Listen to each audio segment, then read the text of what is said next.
साहित्यिक लेखन लक्ष्मण हिरामन अभंगे वयाच्या 72व्या वर्षी 31 डिसेंबर रोजी निधन झाले आहे।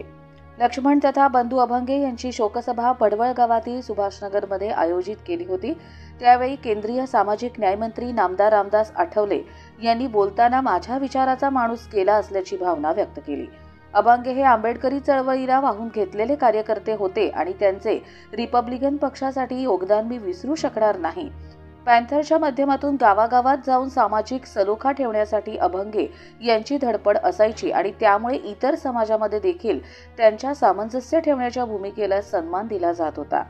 आम्ही बाबासाहेब यांचे विचार घेऊन पुढे चाललो असून आमच्या रिपब्लिकन पक्षात अनेक गट तट असले तरी आम्ही एक आहोत। मात्र बाबासाहेब यांच्या विचाराने पुढे जात असताना या शोकसभेत रिपब्लिकन ऐक्य व्हावे अशा भावना व्यक्त केल्या आहेत। या सर्व भावना यांना माझा पूर्ण पाठिंबा असून समाजाने रिपब्लिकन पक्ष एक करण्यासाठी पुढाकार घ्यावा। रिपब्लिकन एक होणार असेल तर मी माझा पक्ष बरखास्त करेल असे आश्वासन नामदार रामदास आठवले यांनी दिले। अजूनही ते आपल्या कविता लिहित राहिले, अजूनही आपल्या काय बातम्या आपले आर्टिकल्स आहेत ते लिहित राहिले, अनेक लोकांना ते मदत करत राहिले असते। माणसाचं जे जीवन आहे ते जीवन आणि मृत्यू एक मृत्यू आहे। जन्माला आलेल्या माणसाला शेवटी फिरून त्या ठिकाणी मृत्यूकडे जावंच लागतं।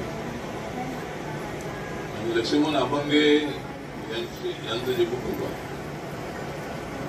यांच्या कुटुंबावर तर दुःखाचा डोंगर कोसळलेला आहे। आंबेडकरी चळवळीमधल्या प्रत्येक कार्यकर्त्याच्या मनावर दुःखाचं सावट आहे। रिपब्लिकन पक्षाशी त्यांचा अत्यंत जवळचा संबंध होता। नंतरच्या काळामध्ये तर सगळे नोकरीला असणारे अनेक कर्मचारी आपल्यासोबत होते। रेल्वेमध्ये काम करणारा प्रत्येक कर्मचारी पॅन्थरच्या चळवळीला पाठिंबा देतो। गावागावामध्ये होणारा दलितांवरचा जो अत्याचार आहे तो थांबवण्यासाठी धावत जाणाऱ्या पॅन्थर्सना पाठिंबा देणारी मोठी शक्ती आपल्या महाराष्ट्रात आणि देशात होती। पॅन्थर सारखा एक जबरदस्त अशा पद्धतीचा आगडो या महाराष्ट्रामध्ये दलित अत्याचाराच्या विरोधामध्ये उभा होता। रिपब्लिकन ऐक्याच्या वेळेला पॅन्थर बरखास्त करावी लागली आणि रिपब्लिकन म्हणून आम्ही सगळेजण काम करतो। जरी आमच्यामध्ये गट तट असली, बाबासाहेब आंबेडकरांच्या विचाराशी एकनिष्ठता ठेवणारे आम्ही सगळे लोक आहोत। बाबासाहेब आंबेडकरांचा अपमान अजिबात सहन करणार नाही भूमिका घेणारे आम्ही लोक आहोत। पॉलिटिकल कुठे इकडे तिकडे आपले अलायन्स असतील, पण बाबासाहेब आंबेडकरांच्या विचारसरणीची कशी तडजोड अजिबात नाही। बाबासाहेब आंबेडकरांचं संविधान आहे म्हणून हा देश आहे। या देशाचं संविधान बाबासाहेबांनी लिहिलं नसतं तर देशाचे तुकडे होऊ शकले असते। भारत आणि पाकिस्तान अशा पद्धतीची फाळणी झाली, पण बाबासाहेबांनी असं संविधान बनवलेलं आहे की हा देश कोणाला सोडता येणार नाही। अखंड भारताची संकल्पना बाबासाहेबांनी मांडलेली आहे। वैचारिक मतभेद असले तरी आम्ही सगळे भारतीय आहोत आणि प्रत्येकाला न्याय देण्याची भूमिका आपल्या सगळ्यांची असली पाहिजे आणि हीच लक्ष्मण अभंगे यांची भूमिका होती। अनेक वेळेला त्यांचे मला फोन येत होते। त्यांच्या 3 मुली आहेत, त्यांचा मुलगा आहे आणि त्यांचं कुटुंब आहे। तर या कुटुंबाच्या दुःखामध्ये सामील होण्यासाठी आपण सगळेजण आमचे आयाबाई आहेत आणि कार्यकर्ते आहेत, मित्र आहेत, अनेक मान्यवर या ठिकाणी आलेले आहेत आणि लक्ष्मण अभंगे यांना आदरांजली अर्पण करण्यासाठी मला या ठिकाणी भडवळ गावामध्ये यावं लागलं आणि त्याच्याबद्दल मला प्रचंड आदर होता। माझ्याबद्दल त्यांच्या मनामध्ये प्रचंड आदर होता। केंद्राच्या मंत्रिमंडळामध्ये जाण्याची संधी मला आपल्या सगळ्यांना मिळाली। आपण सगळेजण माझ्या पाठीत उभे राहिला म्हणून त्या मला संधी मिळाली आणि लक्ष्मण अभंगेंसारखा एक झंझावात होता, वैचारिक झंझावात होता, तो माझ्या पाठीशी होता। त्यामुळं मला ही संधी मिळाली।